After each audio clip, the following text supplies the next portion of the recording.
O Senhor esteja convosco. Proclamação do Evangelho de Jesus Cristo, segundo João. Naquele tempo, Jesus ergueu os olhos ao céu e disse: Pai, chegou a hora. Glorifica o teu Filho, para que o teu Filho te glorifique a ti. E porque lhe deste poder sobre todo homem, ele dê a vida eterna a todos aqueles que lhe confiaste.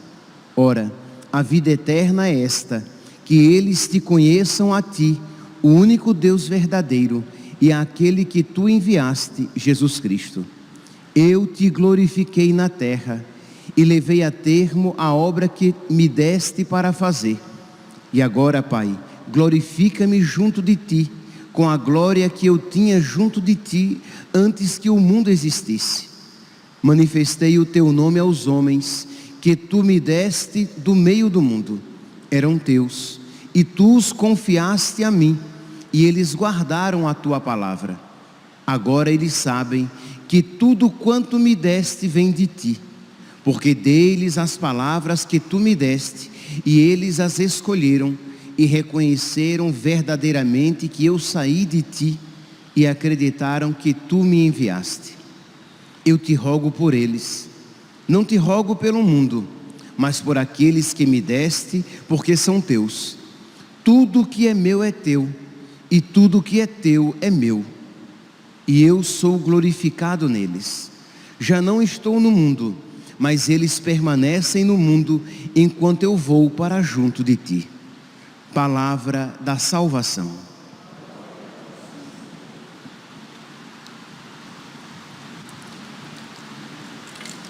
Caríssimos irmãos e irmãs, nós estamos no 5º dia da nossa novena de Pentecostes. Deixa eu contar para ver se eu não estou errado. Sexta, sábado, domingo, segunda, terça, 5º dia. Estamos no 5º dia da nossa novena de Pentecostes. E eu gostaria de meditar hoje, a partir da primeira leitura retirada dos Atos dos Apóstolos, que nos dá ocasião para isso. Eu gostaria de meditar sobre o dom da fortaleza, este dom do Espírito Santo.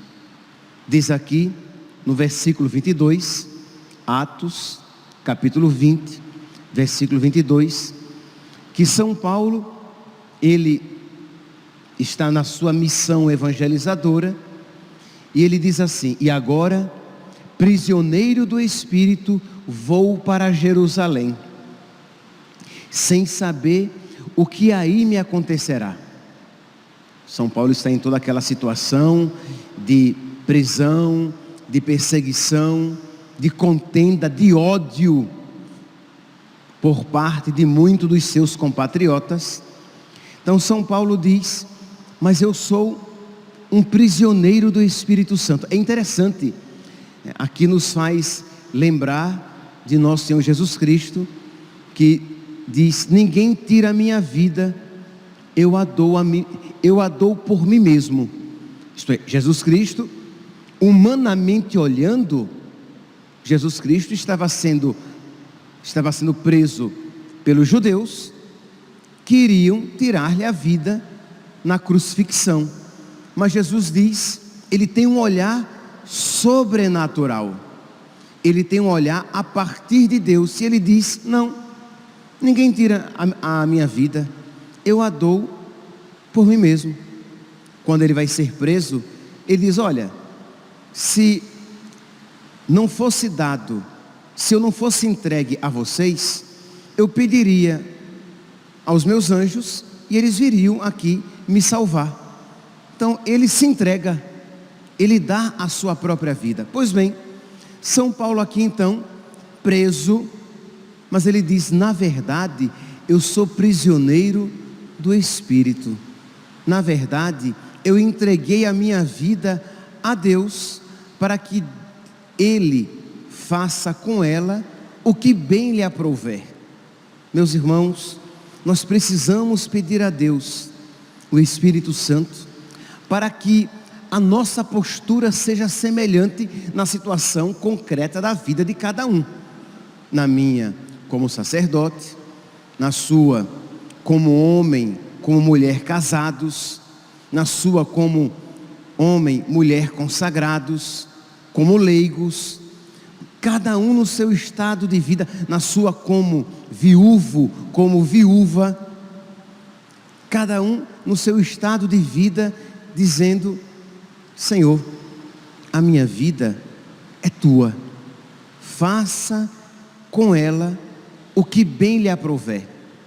O Senhor quer que eu seja um sacerdote, aqui me vem à mente um sacerdote muito conhecido nas redes sociais, que está deitado numa cama, um sacerdote muito querido, deitado numa cama devido a uma doença, e ele ali exerce o seu ministério, ali, deitado numa cama, sofrendo e sorrindo, literalmente sorrindo, porque a gente nunca o vê se lamentando, embora sofrendo, mas exercendo o seu ministério.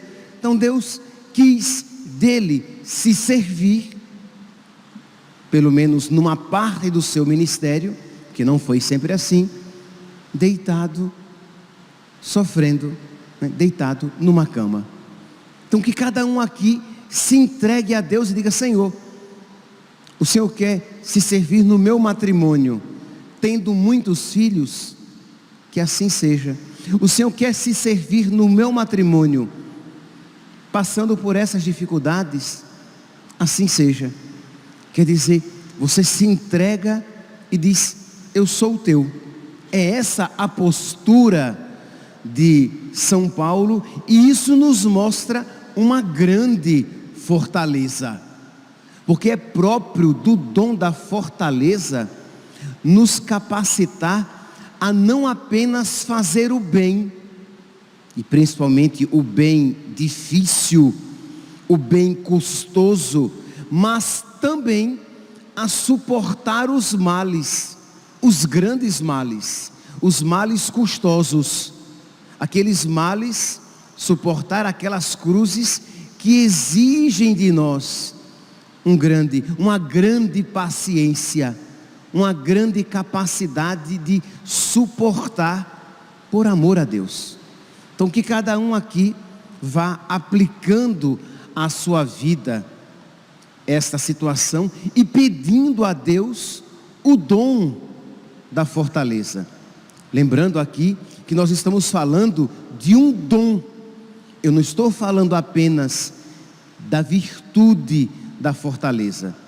A virtude da fortaleza, ela deve ser praticada, sempre, claro, com auxílio da graça de Deus, mas ela é praticada para que ela possa ser cada vez melhor exercida.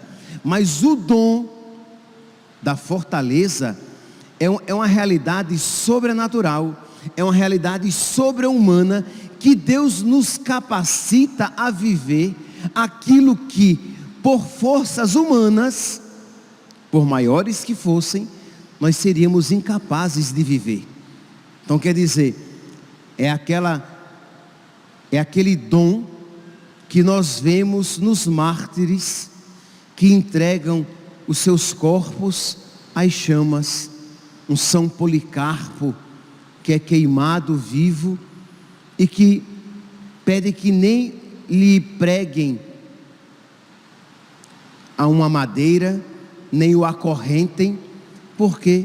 Porque o Deus que lhe deu forças de servi-lo durante toda a vida, o dará forças de entregar o seu corpo às chamas.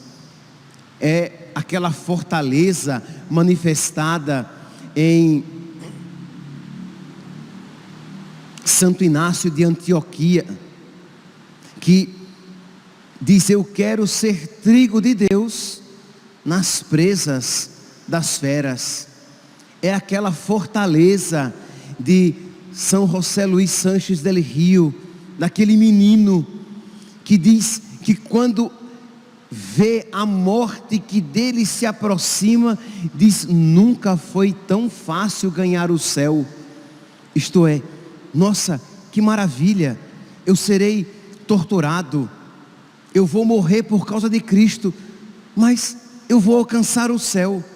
Percebe que existe ali no coração dele uma realidade sobrenatural que o capacita não apenas a estar disposto a sofrer, mas a querer aquele sofrimento. Então, pedir a Deus que nos conceda este dom, porque senão, meus irmãos, nós estaremos sempre fugindo da cruz, e das cruzes pequenas, com muita facilidade, perderemos a fé. Ora, se fugimos das pequenas cruzes, como é que nós iremos testemunhar Cristo, a nossa fé, o amor a Ele, quando cruzes grandes se manifestarem na nossa vida? Pois bem, então voltemos aqui a São Paulo, Atos dos Apóstolos, capítulo 20, versículo 22, então ele diz: e agora, prisioneiro do Espírito, vou para Jerusalém, sem saber o que aí me acontecerá. Sei apenas que de cidade em cidade o Espírito Santo me adverte, dizendo que me aguardam cadeias e tribulações. Ora, humanamente falando, nós daríamos no pé, né? Eu não sei o que vai me acontecer, mas o Espírito Santo está me dizendo que problemas, cruzes, tribulações me esperam naquela cidade. Eu vou correr daquela cidade. Eu não quero ir para aquela cidade. E se estou sendo levado para ela, eu vou às lágrimas. Eu vou chorando, reclamando, me lamentando.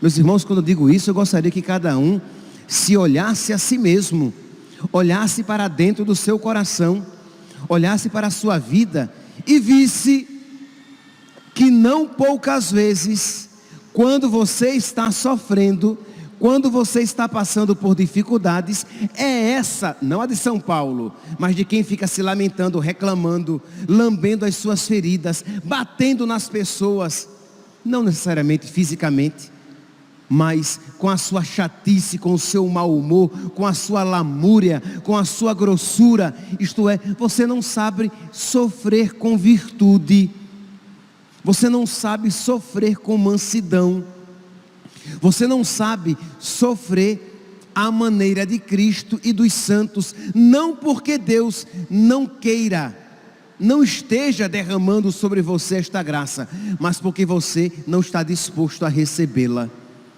Porque você está ensimesmado, ensimesmada na sua dor, e aí é patada para a direita e para a esquerda. Isto é, você sofre como um pagão, você sofre como uma pagã, e isso por culpa própria, porque você não está disposto a suplicar este dom, não está disposto a recebê-lo. Mas padre, quando o sofrimento vem, eu me desespero. Mas existe esta tentação, existe de alguma maneira, esta hesitação diante do sofrimento, diante da tribulação. Mas quando você suplica a força do alto, quando você suplica o Espírito Santo, a decisão de fazer a vontade de Deus, de fazer o bem e suportar os males, toma conta do seu coração. E aqui, meus irmãos, eu estou falando de realidades mais simples, que o dom do Espírito Santo pode nos auxiliar. Não estou nem falando ainda de realidades altíssimas, mas se nós não sofremos com virtude, se nós não sofremos espiritualmente as pequenas cruzes, como é que nós iremos sofrer espiritualmente as grandes cruzes, as grandes tribulações?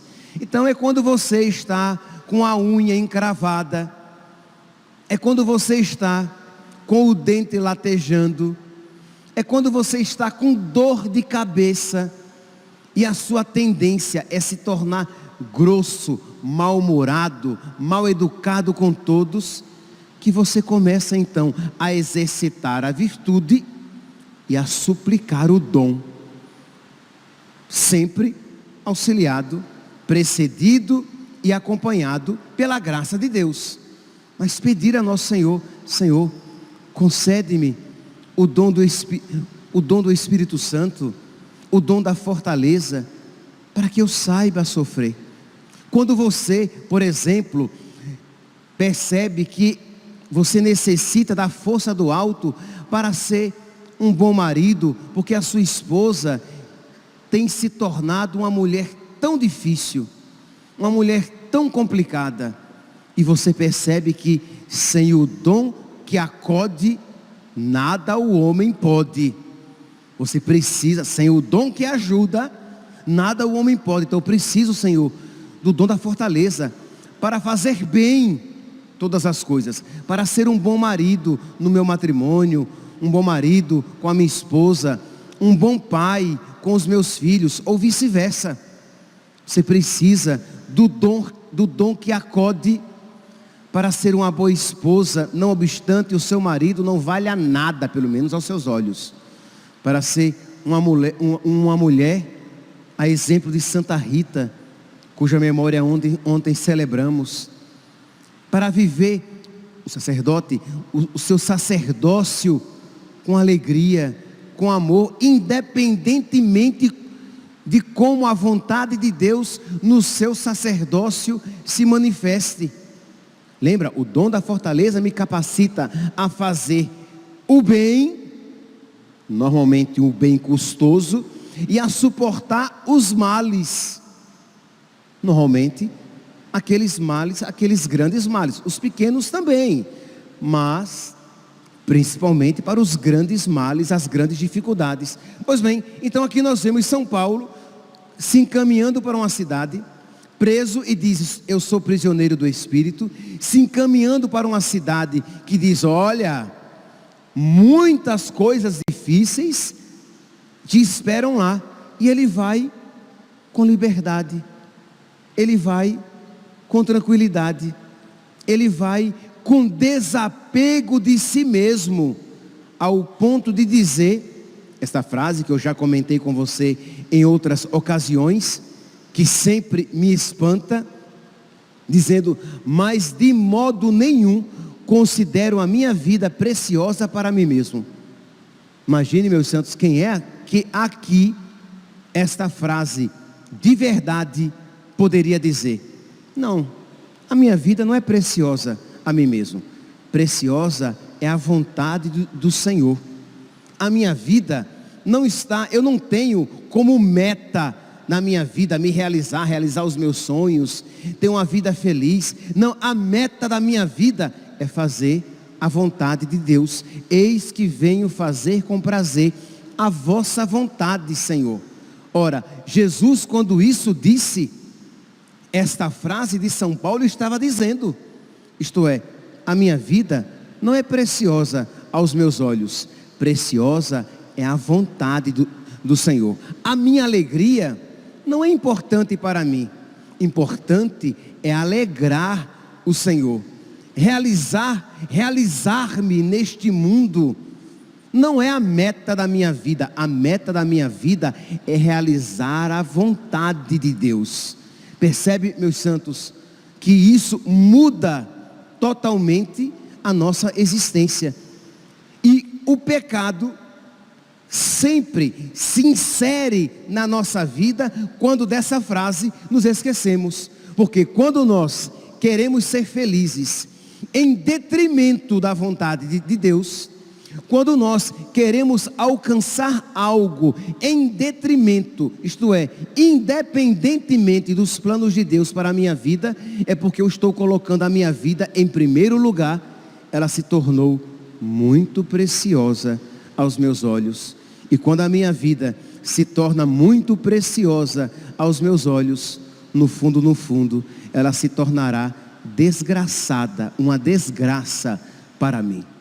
Mas quando eu me desapego de mim, me desapego dos meus sonhos, me desapego dos meus projetos, me desapego de tudo, Deus pode ser tudo em mim e no meu coração. E aqui, meus santos, embora a frase seja bonita, quando eu me desapego de tudo, Deus pode ser o tudo em mim. É bonito, quase que rima, mas não é fácil.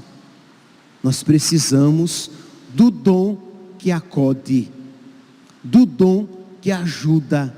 Nós precisamos do Espírito Santo, nós precisamos da força prometida por Jesus. Sem mim, nada podeis fazer, para que nós vivamos a nossa vocação cristã. Então, peçamos o dom da fortaleza, para sofrer com paciência. Peçamos o dom da fortaleza, para que façamos bem todas as coisas. Você é um marido, não seja um marido medíocre, faça bem todas as coisas, seja um bom marido, seja um bom pai, um homem verdadeiramente de Deus. Você é uma esposa, não seja apenas uma esposa fiel, no sentido de não trair o seu marido, de não trair o seu marido com outro homem, já é uma virtude, eu não vou negar, mas seja uma esposa virtuosa, seja uma esposa santa, digna das mulheres, das santas mulheres exaltadas no Antigo Testamento, uma mulher de Deus. Você é sacerdote ou quer ser um sacerdote, não seja apenas um sacerdote não escandaloso, porque hoje em dia o padrão de santidade está tão baixo que se o padre não der escândalo, ele é santo. Se o padre não der, nossa, ele é um padre santo. Meus irmãos, santo é outra coisa, é algo muito maior. Então, que nós queiramos e nos esforcemos para nos abrir à graça de Deus, para que sejamos sacerdotes à altura de tantos sacerdotes santos, de um Santo Antônio de Pádua e de Lisboa, de um São João da Cruz, de um São João Maria Vianney, de um São Padre Pio, de um São João Bosco, de um São Bonifácio, de tantos santos sacerdotes que foram santos à semelhança de Cristo sacerdote, de São Paulo, de São Pedro. Então, que nós almejemos a santidade e não a mediocridade do pelo menos não me perder, pelo menos não ir para o inferno. Então é o dom da fortaleza. O dom da fortaleza, ele nos impede de cair na mediocridade. Porque o que é o medíocre? O medíocre, ele sofre, ele aceita os pequenos sofrimentos e ele faz os pequenos bens. Isto é, ele faz as coisas meia boca e ele sofre meia boca. Ele não perde a fé no sofrimento, ele não vai blasfemar contra Deus, mas ele não sofre com virtude. E ele não faz grandes obras, mas ele passa, ele tira 6 na prova, mas nunca sonhou em se esforçar para tirar 10. Ele não ama, né? Porque quem ama quer sempre dar o máximo de si, quer fazer bem todas as coisas e sofrer com virtude as cruzes a ele apresentadas. Peçamos, meus santos, peçamos para todos nós este dom que nos capacita, repito, a fazer bem todas as coisas e a suportar com santidade, a amar com generosidade as cruzes que Deus nos envia. Louvado seja nosso Senhor Jesus Cristo. Para sempre seja louvado.